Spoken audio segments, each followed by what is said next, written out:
Hey guys, welcome to BP, the Bible Perspective. Should Christians support the death penalty? There are people who have strong opinions on both sides of this argument. So before we get into it, please like and share this video and subscribe to BP, the Bible Perspective. And as always, if you have a thought or comment, add it to the comments section below. All comments are welcome. Well, as I said, there are people who have strong opinions on both sides of this argument. There are some who will say absolutely not, because the death penalty is inhumane. That no man should have the right to take another person's life, even if it is the government. And on the other hand, there are people who says, well, God certainly commanded the death penalty, and I'll get into that a little more. But throughout human history, there certainly have been different. The death penalty has been around since the beginning. We see here the gas chamber, and then we see the electric chamber. But even in our nation, the gallows here, or lynchings, we haven't been that far away from lynching, especially down in the South.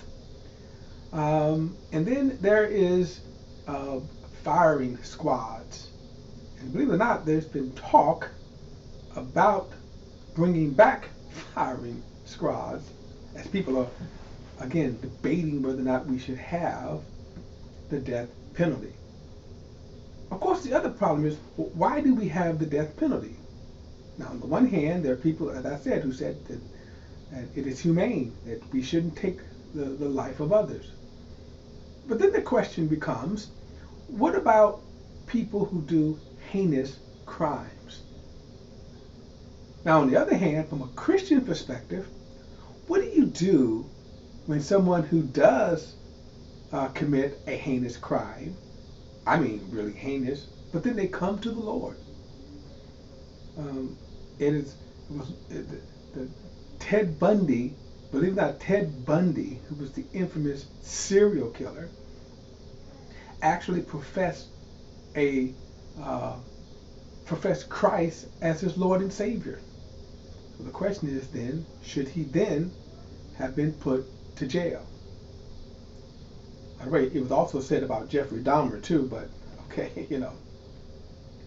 So the thing is, what about the death penalty? Now, another thing is, I'm going to say that there is an Old Testament, I think, perspective and the New Testament perspective. Now, in the New Testament, in the book of Romans, chapter 13, it gives permission for the government, those who minister under the government, to execute even death if necessary. In other words, it says that they do not carry the sword in vain. So if a police officer executes judgment or commits murder or shoots someone in the name of the law, God justifies him. Now, that in itself is not necessarily the death penalty, although you certainly could include it. And the idea is to maintain law and order. But the other question, of course, under the New Testament is, where does Christ fit in the New Testament? Let me read a verse in the Old Testament. This is the book of Genesis chapter 9. This is the God commanding Noah and his sons coming out for the ark. Look at verse 6. It says, I will require the life of every animal and every man for your life and your blood. I'll require the life of each man's brother for a man's life. Whoever sheds man's blood, his blood will be shed by man, for God made man in his image. And so right there, we see where God institutes the death penalty. And keep this in mind, this was way before the law of Moses. Now, under the law of Moses, which came probably a little over 1,000 years later, a child could be executed if they were to be disrespectful or violent against their parents. But in this Genesis, this speaks to humanity, not just the nation of Israel. And the issue here is that if a person is shedding blood, personally, I think that if we was to do that, a lot of crime could be solved. Now, but keep this in mind. This is the God's law. Here's the problem. Man is not fair. Man is not righteous. So on the one hand, while I certainly agree with the death penalty, because there are people who need to leave the earth. And even though there are people who will say that, the death penalty doesn't deter someone else from committing crime, that was never the point. The point of the death penalty was to punish the individual for committing their heinous crime.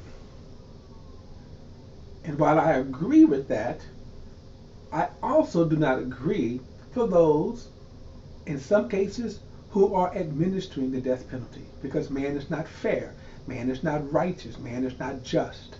And especially in our nation, where race has played an extreme role, I certainly do not trust man in any way. Look at this particular young man here. This is a 13-year-old boy. He is the youngest executed person in our nation. And during this time, it was so easy for blacks to be murdered and executed, lynched, for no crime at all. And even in today's court, I wouldn't trust an all-white jury, just like you wouldn't trust an all-black jury. But mostly, I wouldn't trust an all-white jury. For that reason, I don't agree with, I don't support the death penalty. Unless you could say that you could administer the death penalty in a fair, equitable way, then yes, I believe that death penalty should be administered. The problem is when you have people, and sometimes people can be racist, people can be unfair, people can be evil. And if they're in positions, then how do you assure that? Well, look, that is my perspective. Don't forget to like and share this video and subscribe to BP, the Bible Perspective. And as always, if you have a thought or comment, add it to the comment section below. All comments are welcome. Till next time, I'll see you then.